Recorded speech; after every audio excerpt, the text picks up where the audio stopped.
दा जोंहा बे प्लेटफर्माव अलरेडि मोनथाम सावथुनखौ रिलिज खालामखांबाय दिनैसिम सिगाङावनो जों बिसम्बिखौ रिलिज खालामदों बेनि उनाव बेकार रमिय'खौ रिलिज खालामखांबाय बेनि उनाव थांनाय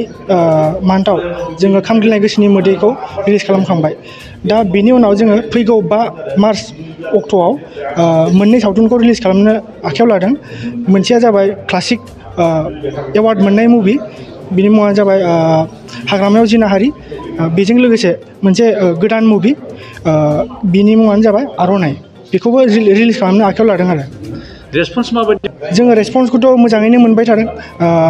मोनथामबो मुभियाव दा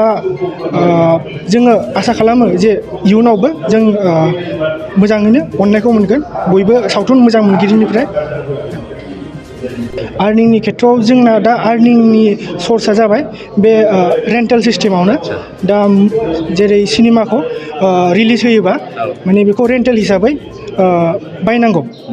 सावथुन नायगिरि बिथांमोना ओमफ्राय दा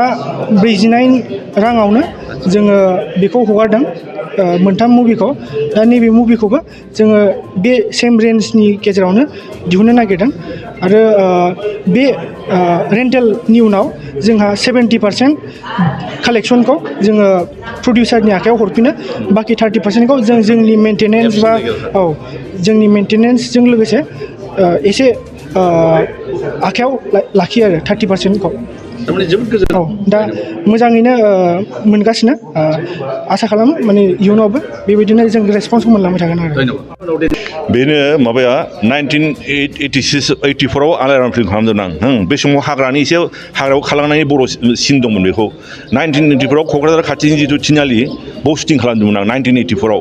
ओमफ्राय जेब्ला 1994 10 बोसोरनि उनाव नुबाय आं बे थिनालिसिमल' हाग्रा दंजोंमोन 1984 आव खिन्थु 10 बोसोरनि बिथोरावनो एकदम हाइरडनिफ्राय 10 किल'मिटारसो माने टटेलि हाग्राया डिस्ट्रय जादों आरो दा बे जिनिसानो आं माने 10 बोसोरावनो क'क्राझार डिस्ट्रिक्टनि मोर देन 50% हाग्राया डिस्ट्रय जादों आरो बेखौनो आं एज ए फिल्म मेकार बोरै माबाजों बेरखांहोनो ओंखायनो बेथ' एकदम फरेस्ट डिस्ट्राक्सनाथ' माने एकदम जिनाहारि खालामनाय बायदि जायो जेरै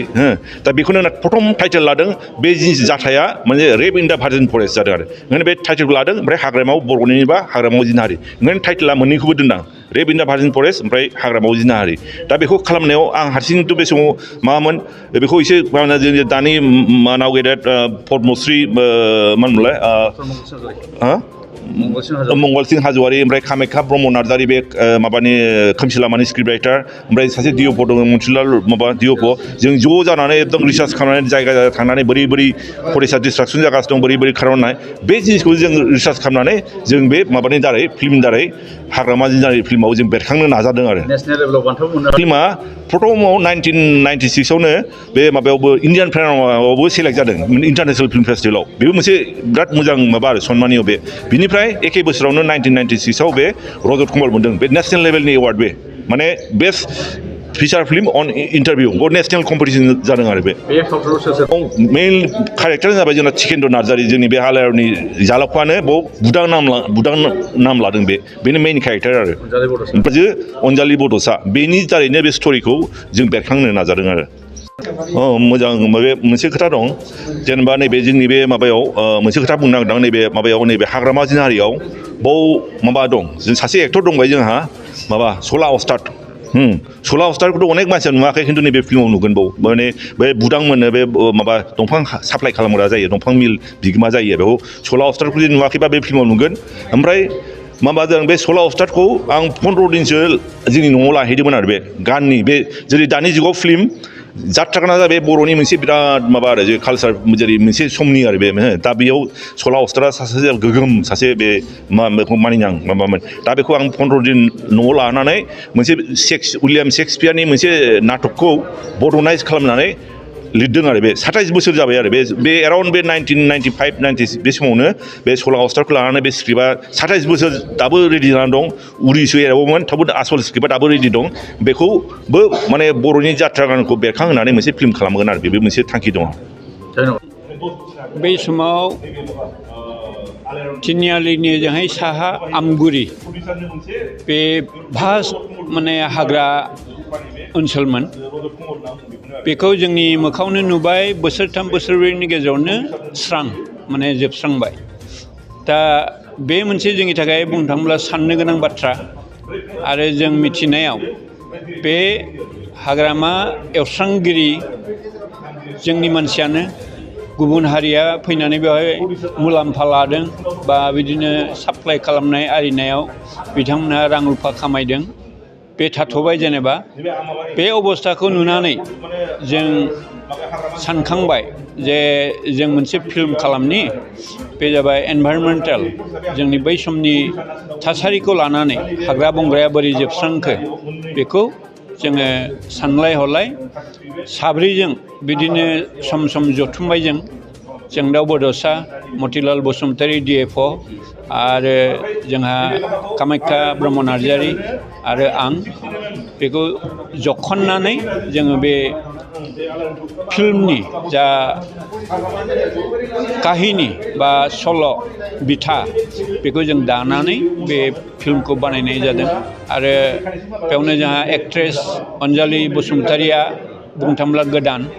बिथांखौ न'आवनो थांथारनानै जोङो रायज्लाय होनलाय बिमा बिफा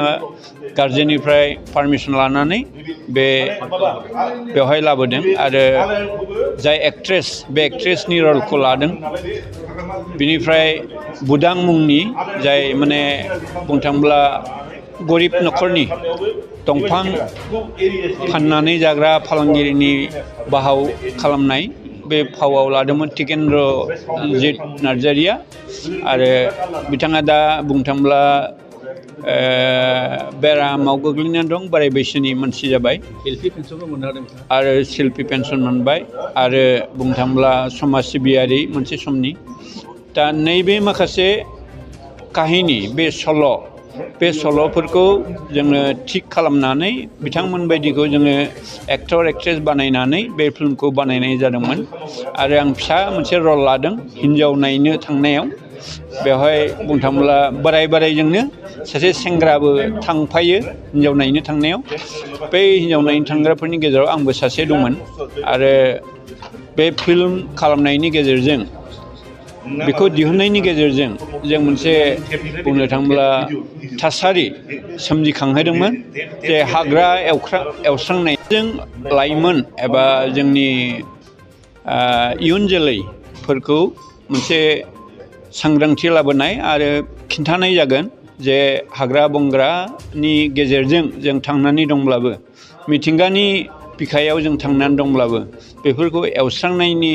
हाबाफारिखौ जोङो बन्द' खालामनांगौ आरोबाव जाहाथे बेबायदिनो जोंनि एनभाइरनमेन्टेल फिल्म एबा थासारियारि मोनसे फिल्म बा सावथुन जोंनि गेजेराव आरो जाबावथों गोदान इयुन जोलैनिफ्रायनो जेनेबा फावखुंग्रि जोनोम जाथों डिरेक्टर जोनोम जाथों फिल्म मेकार प्रडिउसार जोनोम जाथों बेखौ मिजिंथियो इयुन जोलैया बेबो जोंनि मोनसे सम्पत्ति होननानै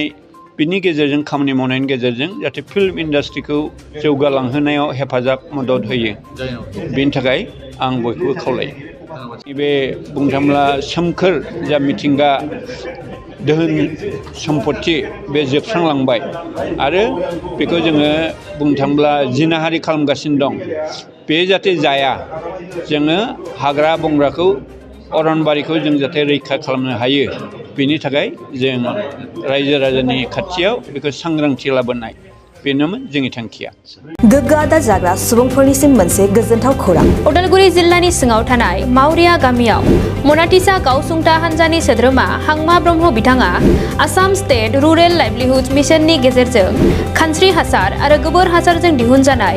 अर्गेनिक मैगं थाइगंनि गला बेखेवनाय जाबाय गोग्गो मैगं थाइगं जाग्रा गोसो गुदुं बायग्रा सुबुंफोरा गाहायाव होनाय जानबुं नम्बराव जगाजग खालामनो हागोन जानबुं नम्बरा जाबाय 8011748256 जानबुं नं 8011748256